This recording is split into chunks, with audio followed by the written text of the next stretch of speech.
నమస్కారం. ఈరోజు నందమూరి నటసింహం యువరత్న బాలకృష్ణ గారికి పద్మభూషణ్ ఇవ్వాలని కేంద్రానికి సిఫార్సు చేయడం ఈనాటి ప్రభుత్వానికి ధన్యవాదాలు తెలియజేస్తున్నాం. ఆయన ఎన్నో సంఘ కార్యక్రమాలు చేయడం, బసవతారక క్యాన్సర్ హాస్పిటల్ ఈనాటికి ఎంతోమంది ఖర్చుతో కూడుకున్న వైద్యాన్ని ఆయన అక్కడ నడుపుతున్న ట్రస్టుకి అంతర్జాతీయ లెవెల్లో కూడా అవార్డు రావడం కూడా చాలా ఆనందదాయకం.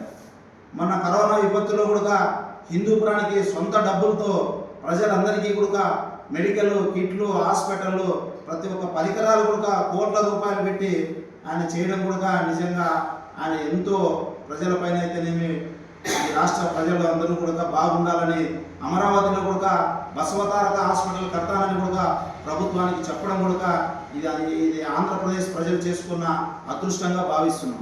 కనుక బాలకృష్ణ గారికి పద్మభూషణ్ అవార్డు ఇవ్వాలని ఈ కేంద్ర ప్రభుత్వానికి కూడా మేము కోరుతున్నాం. ఎందుకంటే ఆయన బాలకృష్ణ అభిమానులుగా ఎంతోమంది ఆయన ఫ్యాన్స్ ఉన్నారు ఈ ఆంధ్రప్రదేశ్లో. అటువంటి వ్యక్తికి ఈనాడు ఇవ్వడం కూడా మేమందరం కూడా సంతోషపడుతున్నాం. హిందూపుర ప్రజలందరూ కూడా సంతోషపడుతున్నారు. అదేవిధంగా మన నందమూరి తారక రామారావు గారికి కూడా భారతరత్న అవార్డు కూడా ఇవ్వాలి. ఆ భారతరత్న కూడా ఈనాడు ఆంధ్రప్రదేశ్లో ఎన్డీఏ కూటమి సిఫార్సు చేయాలని కూడా మేము తెలియజేస్తున్నాం. ఎందుకంటే నందమూరి తారక రామారావు గారు ఆంధ్రప్రదేశ్ 6 కోట్ల ఆరాధ్య దైవం. ఆయన వల్ల తెలుగుదేశం పార్టీ స్థాపించి బడుగు బలహీన వర్గాలందరికీ కూడా రాజకీయ చైతన్యం పెట్టిన మహానుభావుడు రామారావు గారు.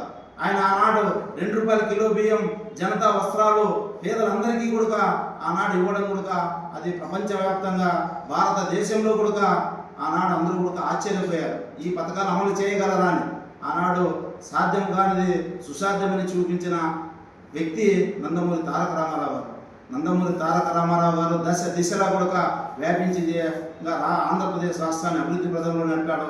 అదేవిధంగా ఈనాడు కొనసాగుతున్న మా నారా చంద్రబాబు నాయుడు గారు కూడా విజన్ గల లీడర్. ఆయన విజయం అంత ఇంత కాదు, ప్రపంచ దేశాలే కొనియాడాయి. నిన్నగా మొన్న కూడా మేము చూసాం. ఆయన నంబర్ 5లో కూడా స్ట్రాంగ్ వ్యక్తిగా కూడా ఇండియా టుడేలో కూడా రావడం కూడా ఆయనకు నిదర్శనం. ఇప్పుడు అమరావతి కూడా అభివృద్ధి పరుగులు పెడుతుంటే ఈనాడు ప్రభుత్వాలన్నీ కూడా పక్క రాష్ట్రాలందరూ కూడా దిక్చూచిగా నిలిచాడు. అటువంటి వ్యక్తి ఈనాడు ఆంధ్రప్రదేశ్కి ఎంతో అవసరమని కూడా అందరికీ కూడా తెలియజేస్తున్నాం.